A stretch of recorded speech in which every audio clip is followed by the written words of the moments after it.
तर तुम्हा सगळ्यांना लवकरच खुशखबरी भेटणार आहे. ती कोणची? तर आपल्या लोहिणीची लवकरच डिलिव्हरी होणार आहे. डॉक्टरने सांगितले संध्याकाळ डिलिव्हरी होऊन जाणार आहे आणि लवकरच मी आत्या होणार आहे. तुम्हाला सुद्धा कोण ना कोणतरी तुम्हाला आत्या काकू कोण ना कोणी म्हणणारे येणार आहे.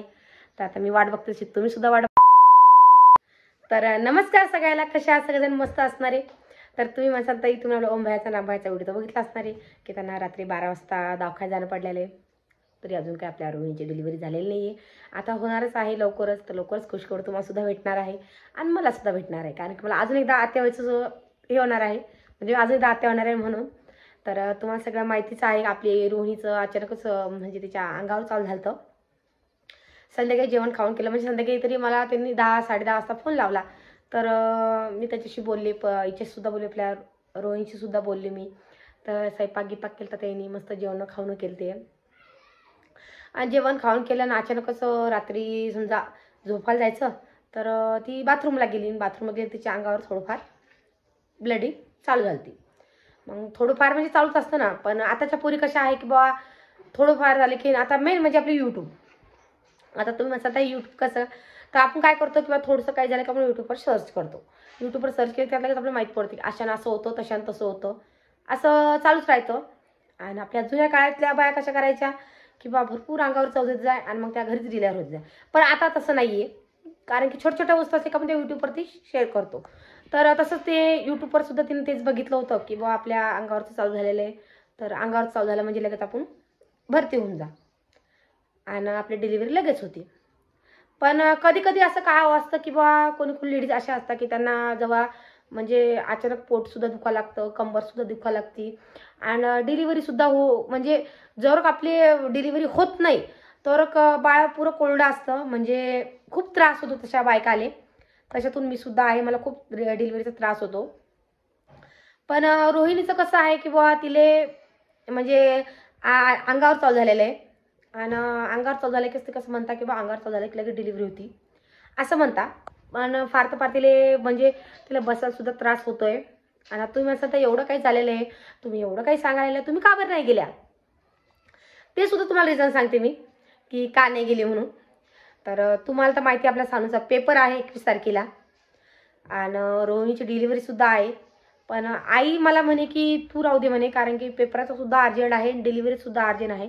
तर आई म्हणे मी करून घेते म्हणे, पण समजा कधी शिजर गिजर झालं तर मग तू ये जो म्हणे, कारण की सुट्टी लवकर होत नाही तर मग आपल्या रोहिणीला कोमलला थोडासा त्रास होईल. तर मग घरच्यांचं सुद्धा मी ऐकलं, घरचे बी हो बोलले. पण रामदासचं असं म्हणणं आलं की तू येत आई, कारण की तू आली तू घरचं बघशील तर मग आई तिच्यापाशी राहील. तर माझं सुद्धा तेच म्हणणं आहे. तर आज मला म्हणजे रात्रीच त्यांचा 12 वाजताच फोन आला की आम्ही दवाखान्यात चाललो म्हणून. तर मी आज सकाळीच निघणार होते. पण मग मी त्यांना सांगितलं, आईला सुद्धा सांगितलं. तर आई म्हणे बरं म्हणे आज संध्याकाळी डॉक्टरने त्याला संध्याकाळचा टाईम दिले किंवा संध्याकाळ लोक ही होऊन जाईल म्हणे, कारण की बाळाचं मान गिन समजा सगळं ओके आहे तिचं आणि ब्लडिंगसुद्धा चालूच आहे तिला. तर त्याच्यानं डिलिव्हरी व्हायला समजा डिलिव्हरी होऊनच जाणार आहे म्हणे आणि तिचे दिवससुद्धा भरत आले म्हणूनच. तर होऊन जाईल म्हणे डिलिव्हरी. तर माझं कसं म्हणणं होतं की बा मला म्हणजे रामदासला सांगितलं होतं तिला 25 तारीख दिलं आहे. तर मी कसं म्हणलं 25 तारखेला दिलं तर मग तू काय कर म्हणलं 21 तारखेला सानूचा पेपर आहे, तर 21 तारखेला तू ये म्हणलं आणि आपण 22 तारखेला दोघंच बहीण भाऊ चाललं जाऊ. तो हो बोलला मला. आणि अशाच आमच्या रात्री चर्चा झाल्या दोघं बहीण भावाच्या की बा तू ये म्हणलं रातभर राहायचो आणि आपण दुसऱ्या दिवशी चाललं जाऊ. आणि मग मग म्हणलं मी 15 दिवस बी राहीन, कारण की सानूचा 1 तारखेला पेपर 21 तारखेला पेपर आहे. त्याच्यानंतर डायरेक्ट 1 तारखेला पेपर आहे, म्हणजे मधामध्ये कोणी 8-10 दिवसाचा फरक आहे. तर मला तेवढ्या दिवसात मग तिच्याकडे डिलिव्हरी झाली तर मी तरीच राहून जाईल मला ती डिलिव्हरी होतं. जसं सानूचा 1 तारखेला पेपर आहे तर मी मला 28 तारखेला मी वापस चालली. तर तो हो बोलला मला. पण मग अचानकच तिला रात्री 12 वाजता दवाखान्यात आलं. तर तुम्हाला मी खरं सांगते रात्री मला रातभर झोप नाही आली की फोन लावलो, म्हणजे घंटा 2 घंटा झाले की फोन लावत जाऊ. आणि आता सुद्धा फोन चालूच आहे माझे की काय झालं काय झालं. तिला सुद्धा धीर देणं चालू आहे की तू फक्त घाबरू नको म्हणलं, होता होईल, कारण की तिचं सगळं नॉर्मल आहे, की बाळ बी व्यवस्थित आहे. जसं आपल्या कोमलच्या बारीत झालं, कारण की कोमलच्या बारीत म्हणजे कसं झालं की कोमलचे सुद्धा चान्सेस खूप होते, पण परीच्या वक्ती चान्सेस होते, पण परीच्या वक्ती परीनं पोटात शी केली म्हणून तिचं शिजर केलं. आणि असं काही डॉक्टर म्हणतात की बा पहिल्यांदा शिजर झालं तर दुसऱ्यांदा सुद्धा शिजर होतो, असं काही नाही म्हणतात. तर ह्या बारची तुझं ती नॉर्मलच डिलिव्हरी होणार होती रोहिणीची, कारण तिचं गर्भपिशवीचं तोंडसुद्धा खुलेलं होतं आणि डिलिव्हरी होणारच होती. पण अचानक असं झालं की तिचं बाळ आडवं होऊन गेलं म्हणून तिचं शिजर करणं पडलं. पण रोहिणीचं तसं काहीच नाही आहे. रोहिणीचं सगळं ओके आहे आणि डॉक्टरसुद्धा बोलले की बाबा नॉर्मलच डिलिव्हरी होणार आहे, कारण ती पहिल्यांदा आहे.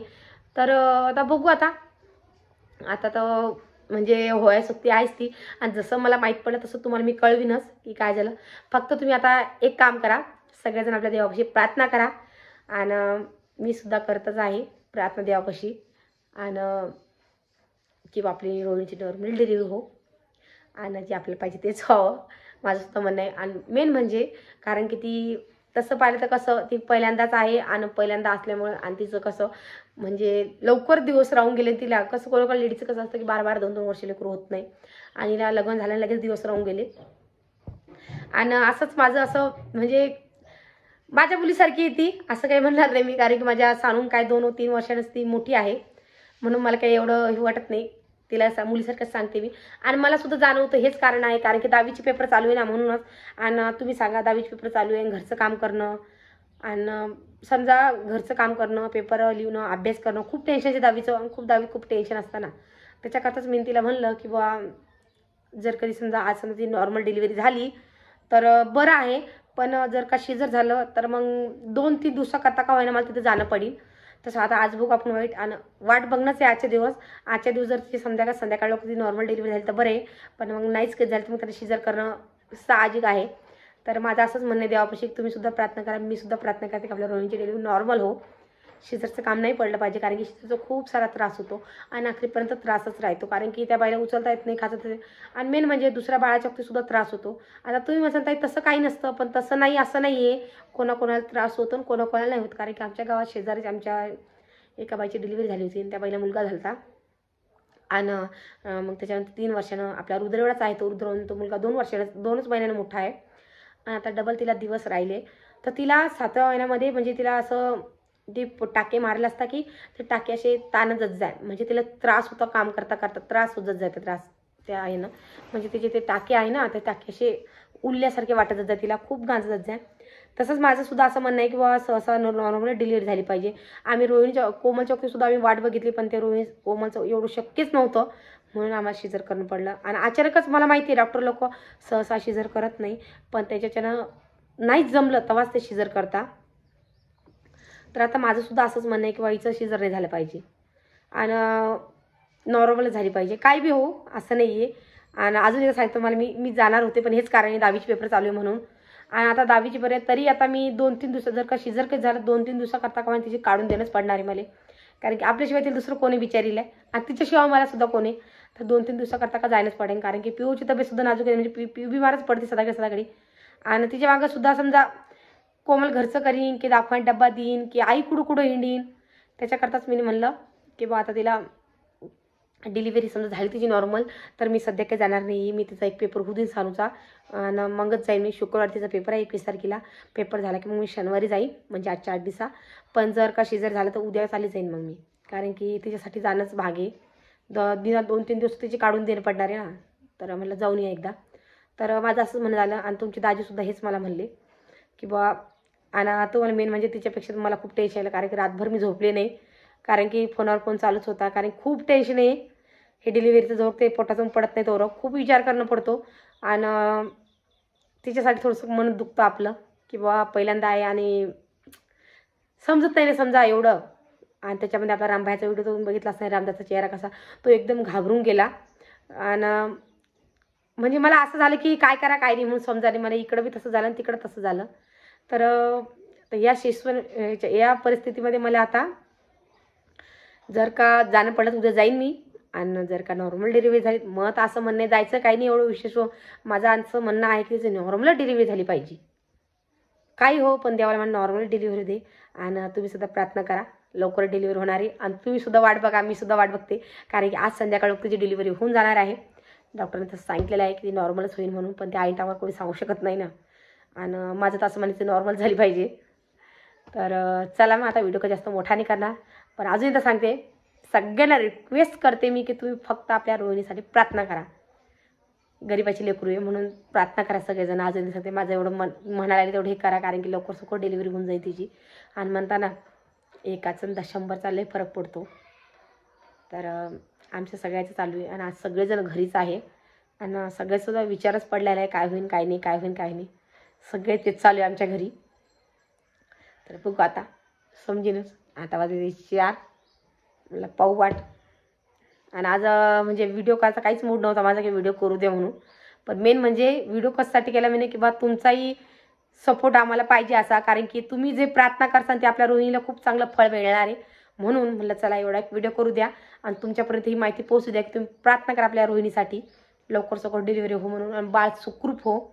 तसं तर डॉक्टरने सांगितलेलं आहे की बाळ नॉर्मल आहे, बाळाने काही शिशू काहीच करेल नाही आहे, नॉर्मल आहे बाळ आणि बाळाचं वजनसुद्धा नॉर्मल आहे. फक्त म्हणे हिनं हिंमत धरली पाहिजे रोहिणीनं. आणि सहसा काही सोपी बात नाही आहे डिलिव्हरी होणं. ते म्हणजे टाईमाला तो व्हायला काही उशीर नाही आहे, पण थोडं दुखणं चालू जातं.